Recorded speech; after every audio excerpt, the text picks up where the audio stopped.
Армысыздар, құрметті оқушылар. Бүгін сізге біз жаңа тақырып үйрететін боламыз. Бүгінгі тақырыбымыз квадрат теңдеуді шешудің әдістері. Яғни квадрат теңдеу деген қандай әдіс, квадрат деген қандай теңдеу, соған тоқталайық. Ең бірінші квадрат теңдеу деген ол мына теңдеу. ax квадрат плюс vx плюс c тең 0.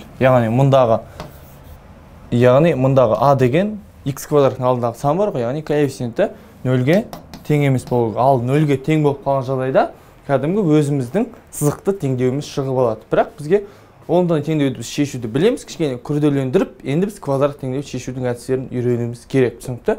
Енді қарайық, біздің білетініміз көп мектептерде үйретеді, бірақ біздің білетініміз ол көбіміз дискриминанттан аспағанбыз, көбіміз дискриминант әдісімен ғана шығарып үйренгенбіз. Яғни дискриминант деген ол v квадрат минус 4ac. Яғни x1 2-ні қалай табушы еді? Минус v плюс минус түбірдің астына дискриминант бөлінген 2a. Яғни біз мынадан, егер мына v дегеніміз үлкен сан болса, оны квадраттауымыз керек.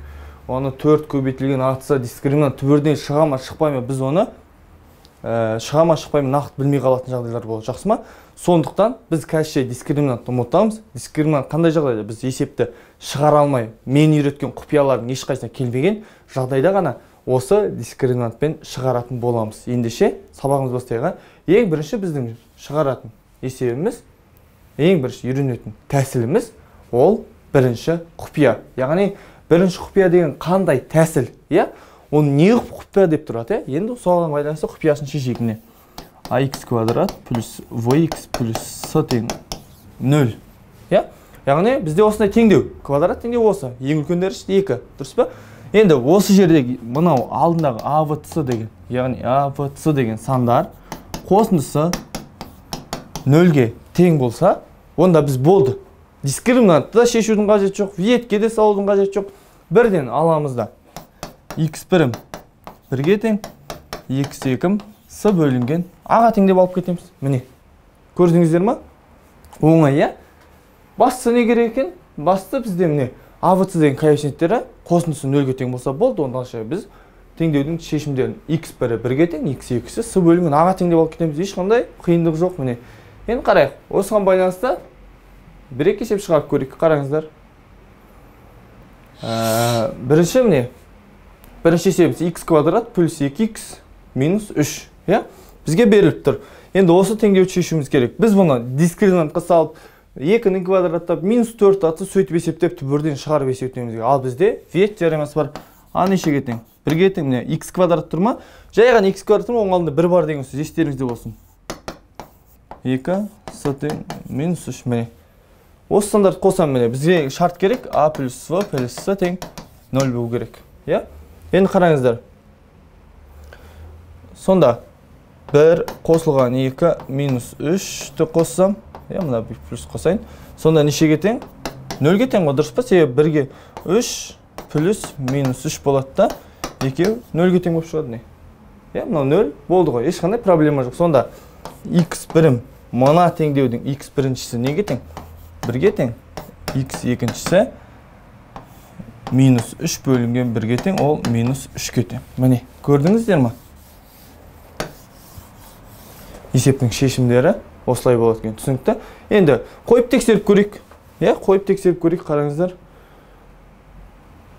Мына жаққа мен бүйтіп тақтамды кішірейтіп алайын. Мендегі теңдеу x квадрат плюс 2x минус 3 тең 0. Енді x1 1-ге тең, x2 минус 3-ге тең. Мен жаңа анықтап қойдым. Мен де осыларды орнына апарып қойын. x1-ді апарып қойын. 1-дің квадраты қосылған 2 көбейтілген 1 минус 3. Мен мына 1-ді x-тің орындарына апарып қойып шықтым. Сонда 0 болады. Дұрыс па? 1 плюс 2 минус 3. Енді минус 3-ті апарып қойын. Минус 3-тің квадраты 9. Минус 3-тің квадраты плюс 2 көбейтілген минус 3. Минус 3 тең. Енді қарайық. 9 минус 6 минус 3.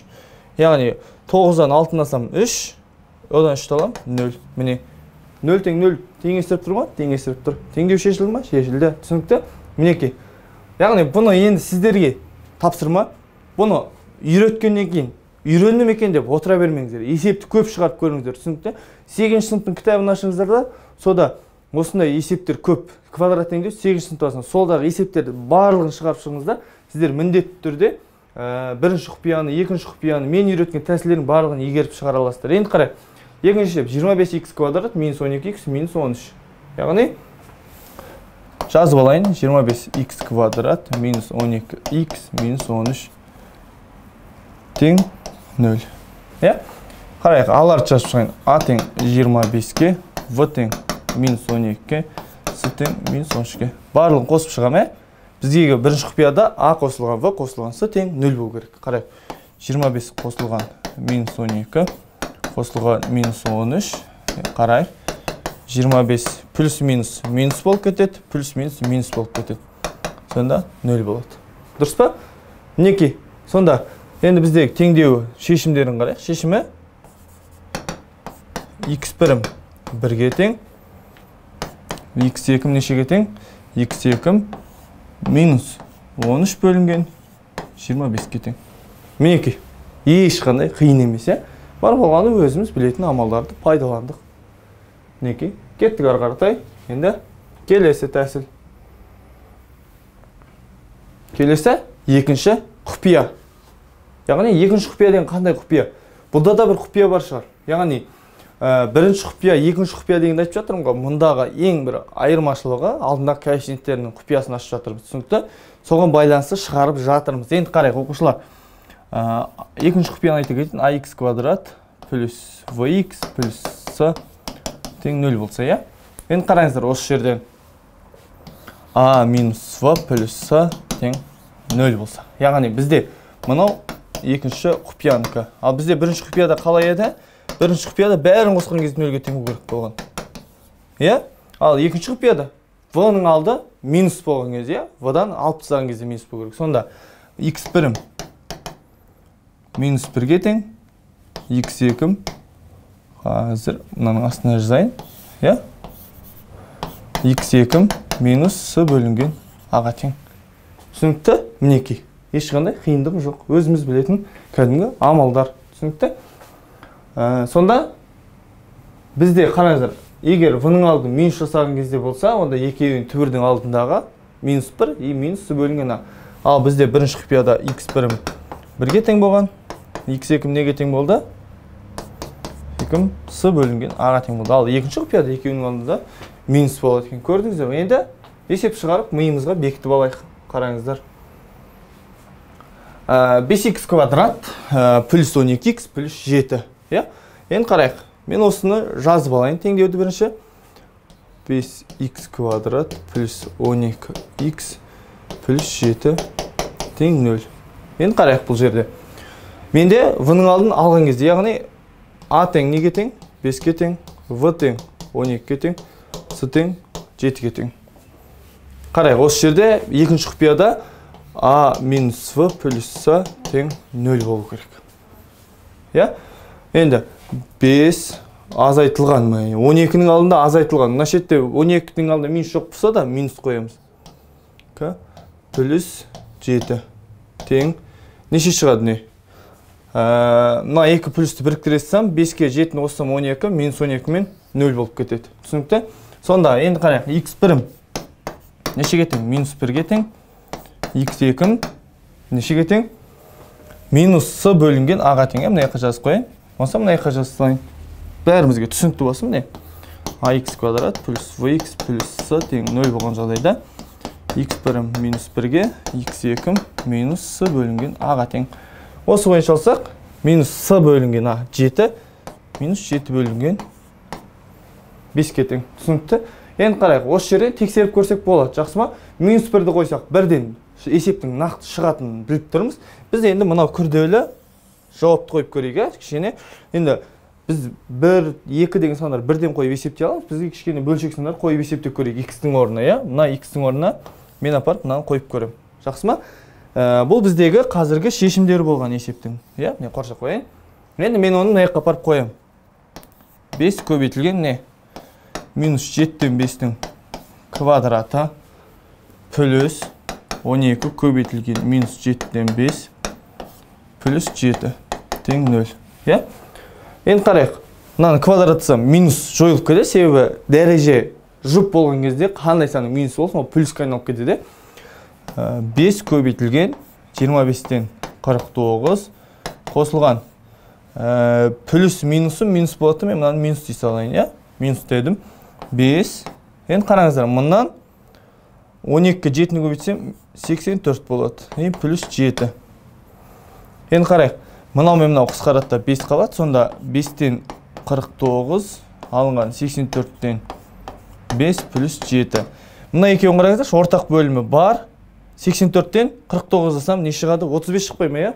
Сонда мына арты есептей берсем, минус 35-тен 5 болады да, и плюс 7-сі бар мында. Плюс 7-сі бар. Сонымен қарайық, минус 35 5-ке бөлсем 7, сонда минус 7 плюс 7 тең 0. Міне, нақты есептеліп тұр, дұрыс па? Яғни теңдеуді 0-ге айналдыратын түбірлері бола алады екен, дұрыс па? Сонда біздің мына теңдеуіміздің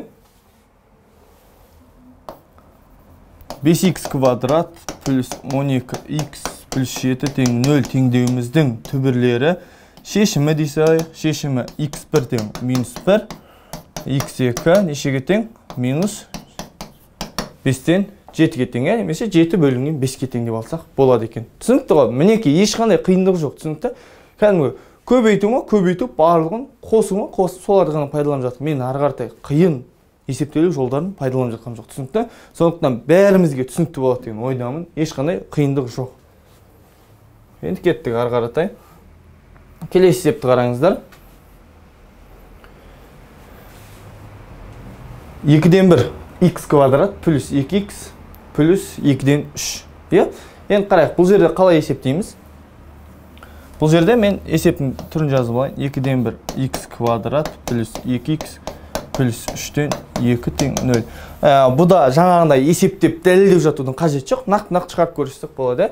Енді қарайық, a плюс a минус v плюс тең 0 болу керек. Сонда 2-ден 1 қосылған 2. Значит, минус, себебі мынау v 2-ге тең болып тұрса да, мен минусын алам. Себебі екінші құпиядан заңдылық осындай. Қарайық. 2-ден 1-ге 3-тен 2-ні қоссам 4-тен 2 минус 2 тең қарайық. 2 минус 2 тең 0. 0, дұрыс па? 0 қанақта. Сонда x1 мені минус 1-ге тең. x2 нешеге тең? 3-тен 2 бөлінген 2-ден 1-ге тең. Мынау мен мынау қысқарады. Мынада алда минусы бар, себебі минус болады. Минус 3-ге тең. Себебі бізде егер a плюс v-ға тең болса, x1 минус 1-ге, x2 минусы бөлінген a-ға тең. Міне, алдында минус тұр, міне. Түсінікті? Ешқандай қиындығы жоқ. Көрдіңіздер ғой, Бастысы бұл жерде бұл әдістердің қайсының қалай келеді деп шатасып жатудың қажет жоқ. Нені білуіміз керек? Бастысы біз мұндағы көп практика жасауымыз керек қой есеп шығару үшін. Жақсы ма? Себебі біз есептің қай құпияға келетінін көру үшін көп практика жасақ, ол миымызда сақтап қалады. Сол мида сақтау үшін есепті көп шығарыңыздар. Кеттік ары қаратай. Келесі әдіс бізде Вейт теоремасы. Вейт теоремасын барлығыңыз білулеріңіз керек, Вейт теоремасы негізі көп қазір есеп шығаруда тез жеңіл әдістің бірі. Сондықтан бұл Вейт теоремасын айта кетуді жөн көрдім, Көбі Вейт қиын дейді, бірақ негізі дискриминанттан қарағанда Вейт теоремасы өте оңай. Кеттік ары қаратай. X квадрат минус 8x минус неше? 84 тең 0. Енді қараңыздар, бұл жерде бізде Вейт теоремасы болу үшін қандай шарт керек еді? ax квадрат плюс. Мына a деген алдында бізде коэффициент жоқ болады. ax a плюс v плюс s тең 0 болған кезде, бұндағы s дегенім x1 мен x2. Яғни мұндағы екі түбірдің несін береді? Көбейтініз беруге. Ал v дегенім минус x1 қосылған x2-ні беруі керек. Түсінікті? Енді сіздер неден қиналасыздар? Мұндағы v дегеннен қиналып қалып жатасыздар. Не v деп? Мен сіздерге енді нақты бірдей несте қалатындай түсіндіріп берейін. Жақсы ма? Мұнан өшіре салайық. Бізде мына жаққа әдемілеп жазып қояйын кішірейтіп.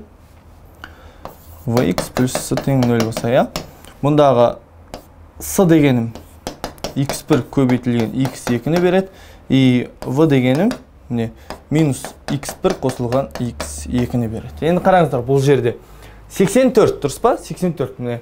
84-ті мен жіктеп алам. Қандай екі санның көбейтіндісіне келеді? Қандай екі санның көбейтіндісіне келуі мүмкін? Мысалға мен алам. 42 мен 2-нің көбейтіндісі. Мүмкін ба болу? Бірақ, міне, көбейтіндісі 84 беріп тұр, бірақ маған минус 84 керек. Ал қосқан кезде 8. Бірақ осы жерден оқушылар нақты мән беретін жағдай қарап алыңыздар. Міне, мына жаққа мен астына әдемілеп жазам, қараңыздар. Минус 8. Минус 8 керек емес. Мына іште минус тұрма, бізге плюсын аламыз, есіңізде болсын. Ал минус 84 па? Минус 84-дің өзі керек. Яғни, енді түсініп алыңыздар. Көбейткен кезде минус 84 шығатын, қосқан кезде 8 шығатын, сол екі санды табуымыз керек. Түсінікті? Міне, енді мына шеттегі минус не деп тұрсыздар ғой, яғни екі түбірдің қосындысының алдына минус қойған кезде минус 8 беру керек қой. Ал бірақ біз теңдеу шығару барысында, іздеу барысында минус деп тұрады алдына. Біз плюсын іздейміз. Плюс дей ма, минусын іздейміз. Естеріңізге сақтаңыздар ма, Плюс десе минусын іздейміз, минус десе плюсын іздейміз. Бұл v, міне, v екінші x-дің алдындағы коэффициент, түсінікті? Енді қарайық.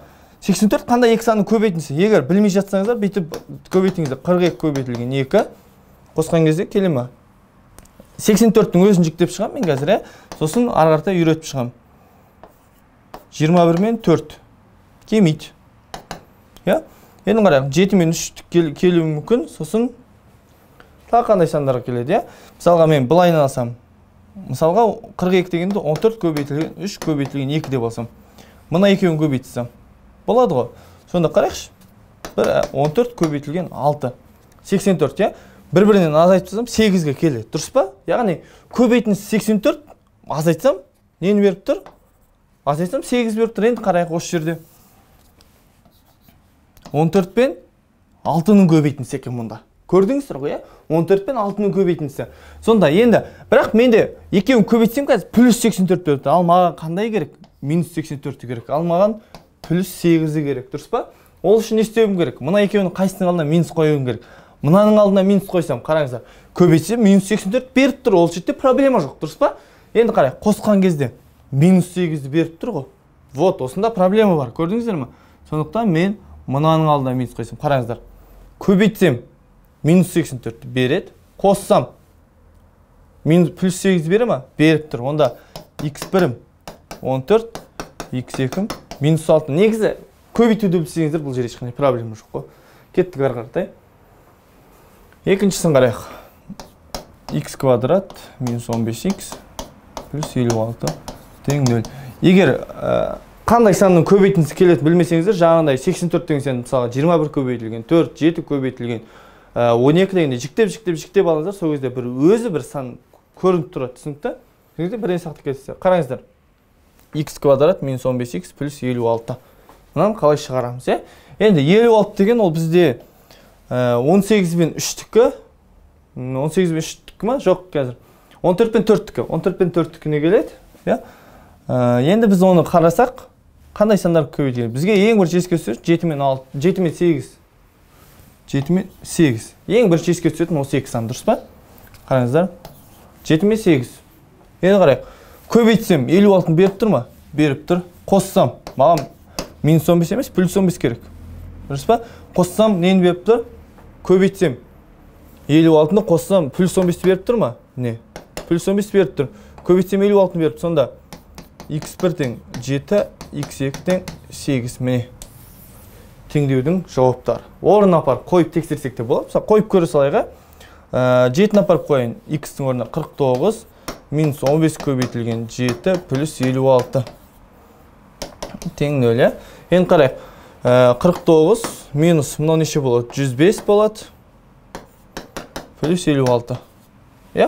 Енді 56-ға 49-ды қоссам 105 болады. Минус 100-ден қысқарады да 0 болады. Сонда 0-ді беріп тұр. 8-ді апарып қойсаңыздар тура солай нақты есептей алады. Нақты 0-ге тең болады. Түсінікті? Есептеу жолдарыңыз түсінікті болса болады бұл жерде. Енді кеттік ары қаратай. Келесі енді бұл әдістерді ел естімеген әдіс деп айта аламыз. Себебі лақтыру әдісі. Яғни бұны көп ешкім біле бермейді. Түсінікті? Енді лақтыру әдісі қандай әдіс деп ойлап тұрсыздар? Мысалы бізге теңдеу беріледі. ax квадрат плюс vx плюс с тең 0. Біз мұнда мысалы мынандай келіп қалады. Қараңыздаршы. 5x квадрат минус 18x плюс 16. Бізге 18-ді квадраттау керек, 5 пен 4-ті көбейту керек. Вот мұнда есептеуден жалығып кетеміз, дұрыс па? Сол үшін мен мұндан сіздерге керемет әдіс таптым. Мұнда лақтыру әдісі деген әдіс бар. Лақтыру әдісі, одан не істейміз? Міне, мұндан лақтырам. Яғни лақтырдым деген сөз аға көбейтемін сыны. Сонда менде бір бөлек теңдеу шығады. Қараңыздар. y квадрат плюс y плюс с көбейтілген v дегенде мен бір d деген сан деп ала салайыншы. d деген сан деп алайын.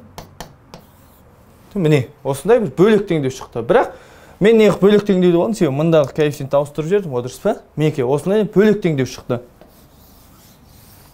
Бірақ енді сосын ары қаратай біз өзіміздің бірінші құпияға келе ма, екінші құпияға келе ма, Виет теоремасына келе ма, ары қаратай өзіміз шешеміз. Сосын шешеміз, сосын x1, y1, y2 табылады.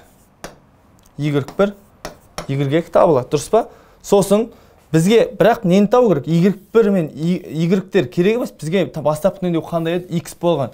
X табу үшін, x1 табу үшін y1-ді бөлемін аға. Міне лақтырған саныма, мынаны былай лақтырдым ғой, сол лақтырған саныма бөлемін. x2-де тура солай, міне. y2-нің бөлемін аға, мінекей. Түсінікті ғой. Өте оңай, ешқандай қиындығы жоқ. Бар болғаны міне осылай. Өзіміздің әдістерді пайдалана саламыз. y1-ді аға бөлем, y2-ні аға бөлем, сонда қайтадан өз шығады. Енді қарайық, бұл жерде сіздер енді көп жағдайда түсіну жағдайында есептер күрделі түсіндіріледі. Ал бірақ шығарылу жағына келгенде өте оңай болып кетеді. Түсінікті? Енді қарайық. 5x квадрат минус 18x плюс 16 тең 0. Енді мен не істеймін? Мұнан қараңыздар. Мен ешқандай әдіс көрмей тұрмын, дұрыс па? Бірінші құпияға да келмейді, екінші құпияға келмейді, Виетке мүлдем келмейді. Дұрыс па? Ал дискриминант есептеймін, қиын. Енді не істеймін? Енді мынаны аламын да лақтырам. Яғни бұны жаңағыдай y квадрат деп жазудың қажет жоқ бұл жерде, түсінікті? Қарай, лақтырдым деген сөз 16-ны көбейтемін 5-ке. 16-ны 5-ке көбейтіп неше шығады? 80 шығады. Дұрыс па? Міне, көбейттім 80. Мына жаққа минус 18 емес, маған плюс 18 керек. Дұрыс па? Плюс 18 керек. Қараңыздар, сонда менде мынандай теңдеу шықты ғой. Y квадрат минус 18 y плюс 80 тең 0 деген теңдеу шықты. Мынандай жазып, уақыт жоғалтудың қажет жоқ. Бізге мен былайынан жазып салдым. Енді мен мынаны Виет теоремасы арқылы шығарсам болады. Виетке келіп тұр. Қарайық. 8 мен 10-ның көбейтін 18. Маған 18 керек, дұрыс па? Көбейтсем 80, қоссам 18. Минус 18 емес, плюс 18 беріп тұр, дұрыс па? Сонда x1 8-ге, x2 нешеге? 10-ға келіп тұр. Жоқ, мұнда бізде y еді ғой, шатас кетіппін. Қараңыздар, y еді. Енді маған x1 керек. Дұрыс па? 8-ді алымда 5-ке бөлем. Міне, лақтырған сан тұр, осыған бөлем. Ал x2-ні табу үшін 10-ды аламда 5-ке бөлем. Тең 2, міне, теңдеудің түбірлері. Енді 2-ні апарып қойып тексере салайық мынаған. Сонда қарай. 5x квадрат минус 18x плюс 16 тең 0. 2-ні апарып қоям. Қараңыздар, 2-ні апарып қойсам 5 көбейтілген 4. 2-ні квадраттан 4. Минус неше болады? 36 плюс 16 тең. Қараңыздар, 20 минус 36 плюс 16. Неше шығады? 20-ға 16 болсам 36, одан 36 болсам 0. 0 тең 0. Дұрыс па? Яғни теңдеуді қанағаттандырды. Мінекей осылайынан шығара саласыздар. Енді қарайық. Бүйтіп бірінші есепті осып шығарып бердім. Енді қарайық. Келесін қарасаңыздар. 8x квадрат плюс x минус 75 тең 0. Енді қарасақ, мұндан мен мұнан лақтырам. Дұрыс па? Лақтырған кезде қараңыздар, 8 көбейтілген 75. 75-ті 8-ге көбейтсем неше шығады? 600 шығады ғой, дұрыс па? 600. Мінекей, 600, минус 600 менде. Ал мындан алда қандай сан бар? Минус 1 бар, міне. Яғни жаңағыдай бұл жерде y-ті алып ары қаратай шығарып жатудың қажеті жоқ. Мындан мен лақтырдым ба, міне, лақтырдым. Болды, мынаны 8 көбейтін астына жаздым. Ал y деп жазсақ, уже уақыт өтеді да біздің миымызға сигнал барады, қиын деген. Бірақ қиын емес, міне, оңай жол. Лақтырдым, міне, көбейткеннің астына жаздым. Не керек маған? Минус 1 керек. Вет теоремасына келе ме? Келеді. Қандай сандар көбейтінсе? 25 пен 24-тің көбейтінсе 600 деген. Дұрыс па? Қандай екі қатар тұрған санның көбейтінсе 25 пен 24-тің. Бұл жерде вет теоремасын сіздер көп жаттығуларыңыз керек. Сонда есте қалады, түсінікті? Енді қарайық. 25-ке 24-ті. Қандай екі санның қайсының алдына қойсам көбейткенде минус 600, қосқан кезде минус 1 шығады. Енді қарайық, бұл жерде бұл мына теңдеуіміздің түбірлері емес, я? Яғни шешімдер емес. Не істейміз? Біз бұл жерде мына лақтырған санымызды алып келіп бөлеміз. Я? Сонда x1 минус 8-ден 25, x2 3-ке тең. Міне, шешімдері енді мындай болады. Түсінікті? Мінекей, лақтыру әдісінің ең керемет жері осы. Мен лақтырам, түбірлерін тауып аламын да, қайтадан лақтырған санын бөле саламын. Бұл ешқандай қиындығы жоқ. Түсінікті? Оңай, ешқандай қиындығы жоқ. Кеттік ары қаратай.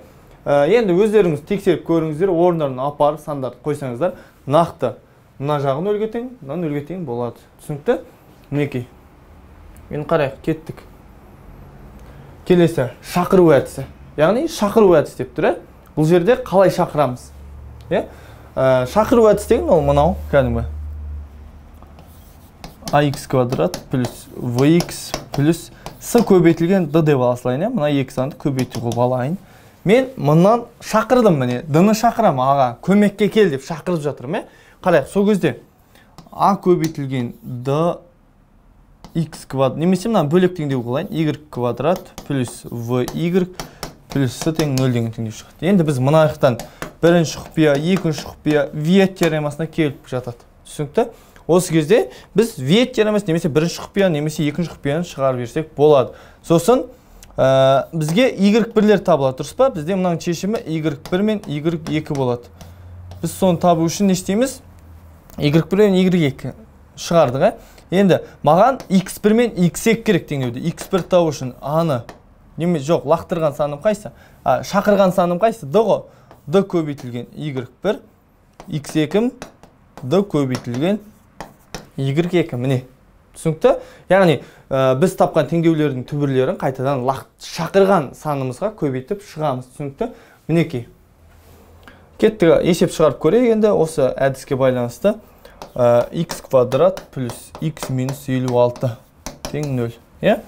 Енді мен мысалға 56 деген санды алғаным өте оңай. Өте бір 7 көбейтілген 8 деп аласың. Мен бұны шақырам. 7-ні шақырдым, міне. Көбейтіп ортада, 7-ні мына жаққа шақырам. Міне. 7 y квадрат плюс x минус 8 тең 0 деген мынада y мынау. Міне. Қайсыған келеді? Бірінші құпияға келеді. Бірінші құпия. 7 қосылған 1 минус 8 тең 0. Бере ма? Беріп тұр. Сонда y1 1-ге, y2 с бөлінген аға тең. Минус 8 бөлінген 7-ге тең. Бізде бірінші құпияда сондай болған. Енді қарайық. Мен лақтырған саным қайсы? d дегенім, менде d деген 7 болды ғой. Енді 7-ге көбейтіп шығам. x1 табу үшін. 7 көбейтілген 1. 7. И x2, y2-ні мынан 7-ге көбейтем. Сонда 7-ге көбейтсем, мынау мен қысқарады да 8 ғана қалады, дұрыс па? Сонда минус 8 міне. Теңдеу түбірлері осы міне. Ешқандай қиындығы жоқ. Міне. Шақыру әдісте кәдімгі өзіңіз білетін әдістерге келеді екен. Жақсы ма? Өте оңай. Кеттік ары қаратай. Мына сандарды орнына қойып тексеріп көрсек те болады. Мысалға қойып көрейік. 7-ні қойып бір түбірін тексеріп көрейік. Қарайық. 7-нің квадраты 49 плюс 7 минус 56. 49-ға 7-ні қосам 56, 56-ны алам 0. Теңдеу қанағаттандыра ма? Қанағаттандырады. Оңай ма? Оңай, иә. Енді қарайық. Осы жағдайдан енді екінші біздегі өшіре салайын мынаны тақтамызды. Ал енді оқушылар, келесі есепті қарайық. Келесі есеп бізде міне x квадрат плюс 9x минус 22. Енді осыны жазып алайық есепті. X квадрат плюс 9x минус 22 тең 0. Енді бұл жерде қарайық. тура лақтырып өтсем, мынаны 11 көбейтілген 2 деп алам, иә? Бұдағы мен қайсысынан лақтыра алам? Мысалы, 2-ні мен былай лақтырсам, болады ғой, иә? Сонда, менде теңдеуімде қандай шығады? 2y квадрат плюс 9y минус 11 тең 0 деген. Мынандай теңдеу шығады. Енді, қараңыздаршы, бұл қайсыға келіп тұр? Бірінші құпияға келіп тұр ғой, дұрыс па? 2 қосылған 9 минус 11 тең 0. Бере ма 0-ді? Беріп тұр. Сонда, y бірім нешеге тең? Y бірім 1-ге тең, y екім нешеге тең? Минус 11 бөлінген 2-ге тең. Енді, x бір тау үшін мен шақырған саным. 2-ні шақырдым, сол саным көбейт шығым. Y бірді 2-ге көйтім. 2, y 2 тең минус 11. Міне 2-ге көбейт шықтымдан. Сонда, міне, осындай теңдеу шығады. Түсінікті? Міне, 5 құпияны үйретіп шықтым. Ал егер осы құпиялардың ешқайсына келмей жатқан жағдайда дискриминантты пайдаланасыз. Жақсы ма? Дискриминант оң сан болса, оны түбірлері бар, 0-ге тең болса, бірақ шешім бар, 0-ден кіші теріс сан болса, нақты түбірлері жоқ деген сөз. Түсінікті? Осымен пайдалана аласыздар. Яғни, бүгінгі сабағымыз аяқталды. Енді тек қана алға жүріңіздер, тоқтамаңыздар. Барлық әдістерді, біз берген әдістерді пайдаланып, ұбт-дан уақыттарыңызды үнемдеп, жоғары бал алыңыздар. Осымен сабағымыз аяқталды. Назарларыңызға көп-көп рахмет.